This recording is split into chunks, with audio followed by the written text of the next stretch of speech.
Meditation and contraindications, or meditation and side effects. Are there any side effects associated with meditation? Yes, they are. The first side effect associated with meditation is that many people aren't used to feeling so relaxed. So sometimes you can have anxiety as a response to relaxation. So you can feel quite anxious, relax-induced anxiety. Other issues that can come up are trauma and memory. If you've had a trauma that you've buried, if you've had a memory that has been painful and been repressed or put aside, mindfulness or meditation can actually bring some of that to the surface. And this is where it is of critical importance that the teacher or the guide that you have who's taking you through meditation knows exactly how to deal with those circumstances and to enable the individual to find a safe space to diffuse and to deal and cope and heal that process itself. So unless the practitioners themselves have the experience, they can't really offer it to students.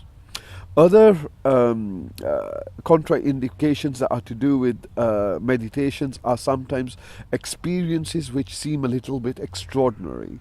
You may see shapes, you may feel sensations, you may find yourself in a space which feels lonely or alone, and there are a whole range of extraordinary experiences which would be difficult to quantify in such a short video.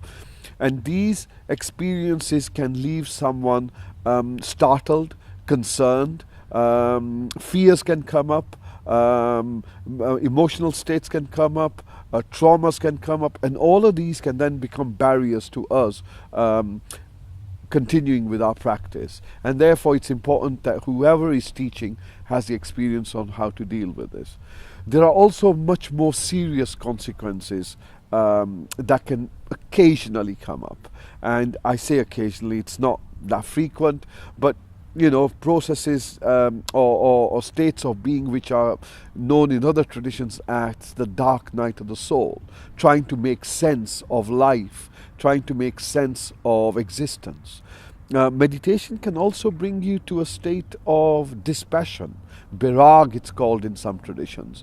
And what does that mean? When we realize that everything in existence is temporary, when we realize that everything in existence is unsatisfactory, when we realize that we ourselves, in trying to recreate our sense of self, is in itself an illusion, we realize that there is nothing that we can hold on to, there is nothing that we can call our own, and that can then become a source of our concern. But what mindfulness does bring with you, or what meditation brings with you, is the nature of existence and the nature of life itself. And the nature of life itself can be summarized in three ways. One, everything is changing. Everything has a start, middle, and end. From this moment, from this breath, from this life, from this day, from this season, every moment, every event that's taking place has a start, middle, end. So nothing is permanent. Everything is temporary. The second thing we realize is, no matter what, nothing brings lasting happiness. Nothing brings lasting satisfaction. Life in itself provides glimpses of satisfaction, but these are transitory and short-lived. And the third thing that we realize is that our sense of self, the ego, is in itself an illusion.